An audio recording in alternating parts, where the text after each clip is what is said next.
Thanks, guys. Over the past year, Edmonton has lost 3 of its music venues. In an effort to prove that the music scene is alive and well, a small local venue has started up a new night for local musicians.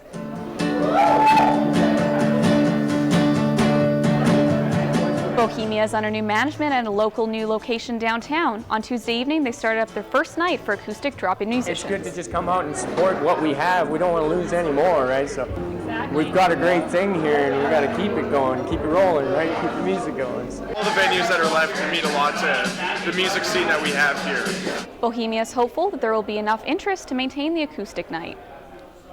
For sure, we're going to be doing it till the end of the year. Every Tuesday will be Acoustic Tuesday. It's just a great evening, and again, very eclectic, very diverse. Acoustic Night at Bohemia welcomes all levels of musical experience and starts at 8 p.m. every Tuesday. And if you want to check out the latest software, games, robotics, and more, you'll find them closer than ever with the new Edmonton Public Library Initiative.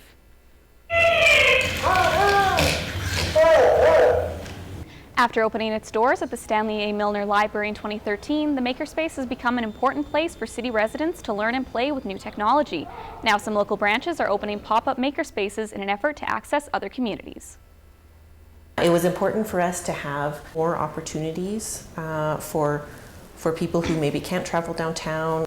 The pop-up makerspaces bring items like iPad-controlled robots, small engineering gadgets, and other learning materials to smaller Edmonton communities. There's a lot of room to play with technology, and things can look a little bit different. It doesn't all have to be sort of the same outcome at the end.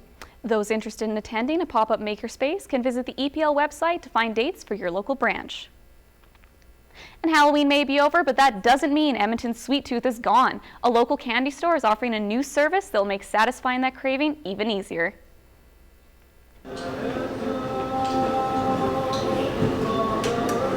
Gummy Boutique has only been at its White Ave location a few months, but is already getting ahead of the game by offering the first candy delivery service. We wanted to find a way to kind of get, I guess, candy to the people. It's not always easy to get down here, so we wanted to find a way that we'd be able to access people as well.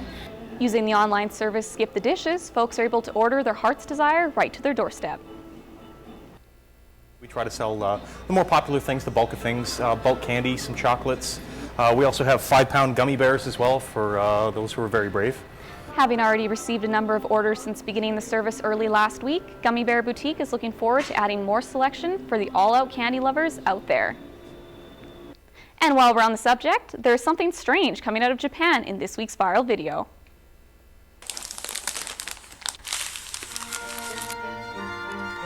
YouTuber RR Cherry Pie is showing the world how to use a candy making set that looks just like sushi.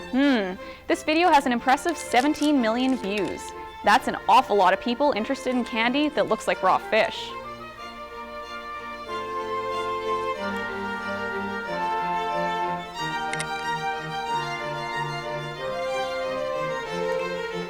The set comes complete with gelatin fish eggs. This is definitely one of those things that makes you wonder how people come up with this stuff. And switching gears a little bit now, we're going to take a look at an upcoming movie from Warner Brothers. I've been fighting my whole life. It's not a choice for me. Creed follows Adonis Creed, played by Michael B. Jordan, as the son of the iconic Apollo Creed. Adonis decides to follow in his father's shadow and seeks out Rocky Balboa to train him as a boxer. How do you know all this? I'm a son. Sylvester Stallone reprises his role as Rocky in this indirect sequel that is technically the 7th in the series. Creed is in theaters November 23rd.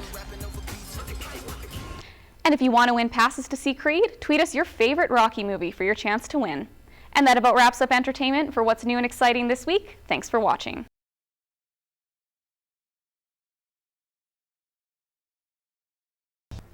Other than Halloween, there's something horror-loving Edmontonians look forward to in October.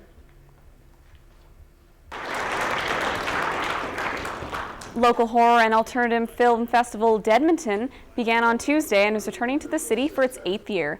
The festival showcases short and full-length films from around the world. Co-founder Kevin Martin has been involved since Deadfest's inception. Every year we just try to bring some of the craziest and coolest and totally unheard of movies to Edmonton that would never ever play in movie theaters in our beloved city. Unheard of is right. The festival kicked off on Tuesday night with the no-budget Ugandan action movie Who Killed Captain Alex.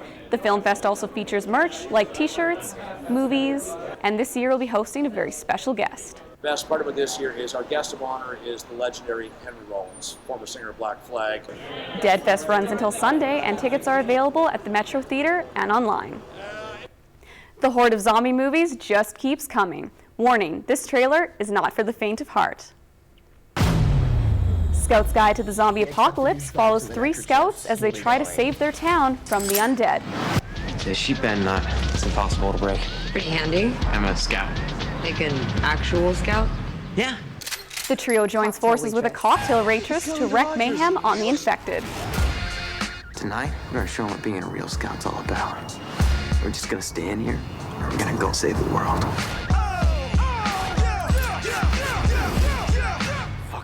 Scout's Guide to the Zombie Apocalypse is in theaters on Halloween.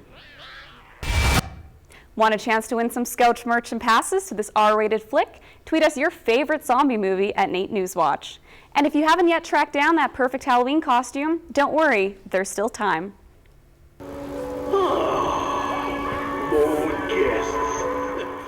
Carrie's Costumes, which runs year-round, is one of Alberta's premier costume and makeup destinations. With 2 floors of choices, how are you supposed to choose what to wear this year? Luckily, the staff are here to help. One thing we're really excited about is the new Star Wars movie is coming out, so we have some of the brand new characters and helmets. If that's not your thing and you have an idea but don't know how to finish it off, accessories may be the answer. Even if you aren't looking for a whole costume, sometimes you need things to make it come together, and we have great makeup selection, great accessories in our departments as well. Halloween is just a week away, so if you plan on doing things last minute, you can make it happen.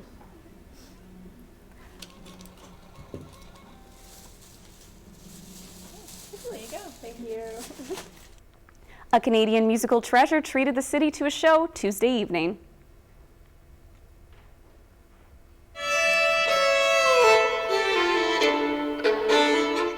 Ann Lindsay, session musician for the likes of Led Zeppelin and Blue Rodeo, played an intimate set at the McDougall United Church.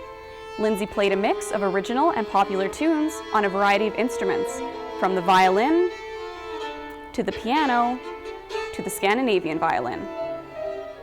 It definitely is folk influenced, but I studied classical music, so some of the pieces have a bit more of a classical flavor to them. I studied jazz as well and played a lot of jazz over the years, so there can be those influences woven into it.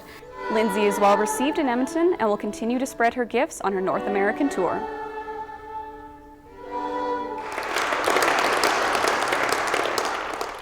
One of Canada's more prolific artists is holding a showcase of his best pieces.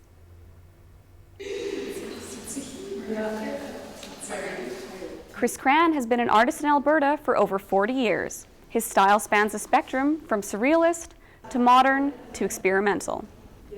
It's very interesting work. It's very polished, it's really clean. It has a lot of whimsy in it. I think a lot of it is quite whimsical, particularly the painting with waiting to see someone shoot themselves in the foot. I don't know how else to explain, but whimsical. One of the most notable things about Cran's art is the fact that he places himself in most of his pieces. It's part of the fun to see how many times you can spot him in the gallery. The exhibit runs until January 3rd, and Cran will be hosting a walkthrough of his showcase November 4th. For this week's viral video, we take a look at a new YouTube challenge. I'm going to put the first one on. The Watermelon Challenge is seeing views in the millions as people wrap as many rubber bands around the fruit as they can before it pops.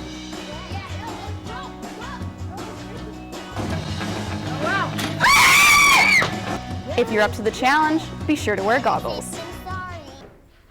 And that's been your look at entertainment this week.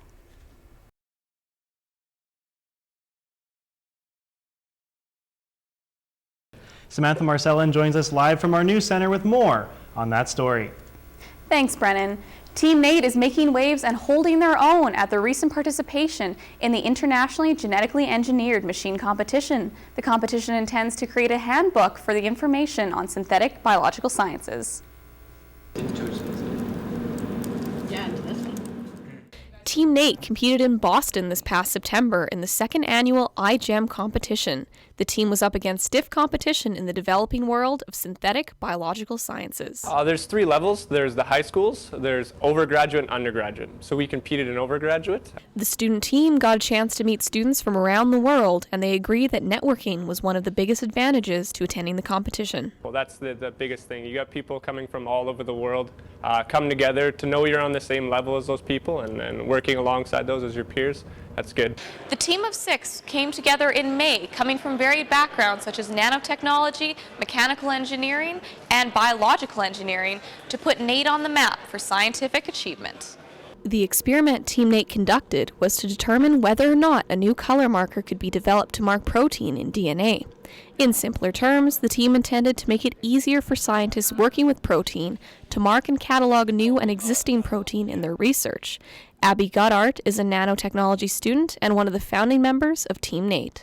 We're hoping that it will help with possibly finding new proteins in the future, and also with forensics possibly being able to open up old cold cases. Another aspect of the competition was to create a website and promotional video. The team utilized 3D graphics and interactive elements to make the site enticing and user-friendly. The team will graduate from their respective programs this year, and a number of members plan to continue research in molecular marker experiment. Samantha Marcellin, NATE Newswatch. Team NATE received a silver medal at the iGEM competition and is excited to be on the forefront of this new science. What applications can this experiment have for scientists in the future? Well, scientists that deal with protein identification will have an easier time to mark and identify proteins and create new ones as well. This will help with forensics to identify new DNA proteins to help with identification. Sam, synthetic genetics is a newer science, so how does the iGEM competition plan to expand general knowledge on the subject?